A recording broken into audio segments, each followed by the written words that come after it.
আদালতে একটি রিট দাখিল করা ছিল যে আওয়ামী লীগের নিবন্ধন কিংবা আওয়ামী লীগের রাজনীতি বাতিল করা নিয়ে একটি রিট করা হয়েছিল, যেটির আজকে শুনানির তারিখ ছিল। সেই শুনানির কি হলো বা সেখানে কি আদেশ হলো সেই বিষয়টি নিয়ে একটি আলোচনা করতে চাই।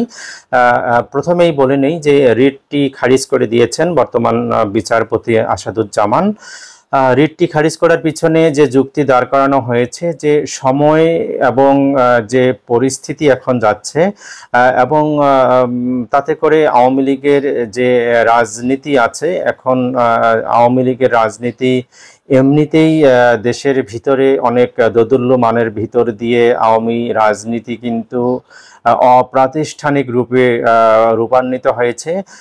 আর সময় হয়তো বা আসেনি সেইভাবে, কিংবা যখন কিনা দাবি উঠবে সর্বমহল থেকে আওয়ামী লীগকে বা আওয়ামী লীগের নিবন্ধন বাতিলের জন্য যে গুরুতর অভিযোগগুলো আনা হয়েছে, সেই অভিযোগগুলোকে যখন অনেক জোরালোভাবে দেখা হবে, রাষ্ট্রের জনতা সবাই যখন এটাকে একত্রিতভাবে ঢালাওভাবে দেখা শুরু করবে এবং যখন একদম আপামর জনসাধারণ থেকে এই দাবিগুলো উঠে আসবে, তখনই হয়তোবা আদালতে এরকম কোনো রিট করলে হয়তোবা সেই রিটটি নিয়ে হয়তোবা চলমান কোনো প্রক্রিয়ায় কিন্তু যেতে পারে যে আওয়ামী লীগের রাজনীতি নিষিদ্ধ হচ্ছে কিনা, নিবন্ধন বাতিল হচ্ছে কিনা। তো আপাতত যে খবরটি এসেছে মিডিয়ায় সেটি হচ্ছে যে সেই রিটটি বাতিল করা হয়েছে, খারিজ করে দেওয়া হয়েছে।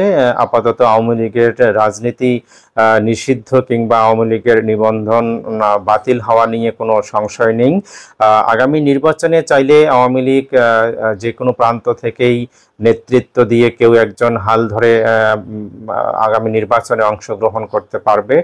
তবে তারা কতটুকু সুবিধা করতে পারবে, জনগণের কাতারে তারা যে অন্যায়গুলো করে এতদিন পার পেয়ে গেছে, আজ এই পরিস্থিতিতে এসে তারা জনগণের কাতারে কোনো নির্বাচনের জন্য ভোট প্রার্থনা করতে পারবেন কিনা, সেটি কিন্তু একটি বড় প্রশ্ন হয়ে দেখা দিয়েছে।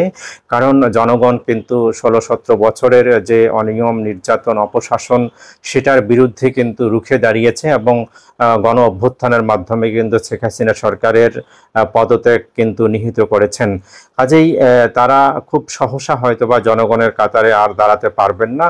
এই ভঙ্গুর তাদের যে রাজনীতি, সেই রাজনীতিটি কিন্তু তাদের আবার 75 পরবর্তী যে তাদের রাজনীতি, সেই রাজনীতির প্রেক্ষাপটটা এখন সেই আওয়ামী লীগের প্রেক্ষাপটের সঙ্গে টোটালি মিশে গেছে। আমরা জানি না যে আওয়ামী লীগ কবে আর মাথা উঁচু করে দাঁড়াতে পারবে। হয়তোবা এখন যে প্রজন্ম রাজনীতিতে সক্রিয় হচ্ছে, আগামীতে নতুন এই প্রজন্মের রাজনৈতিক যে দলগুলো দাঁড়াবে, সমাজে মাথা উঁচু করে দাঁড়ানোর চেষ্টা করছে, সেই দলগুলোই হয়তোবা আগামীর বাংলাদেশকে নেতৃত্ব দিবে, সেটাই হয়তোবা আমরা আভাস পাচ্ছি। আপাত দৃষ্টিতে যে খবরটি আমরা পেয়েছি সেটি হচ্ছে যে আওয়ামী লীগের রাজনীতি কিংবা নিবন্ধন বাতিলের যে রিটটি করা হয়েছে সেটি খারিজ হয়েছে। আপাতত তারা রাজনীতি বাংলাদেশে করতে পারবে।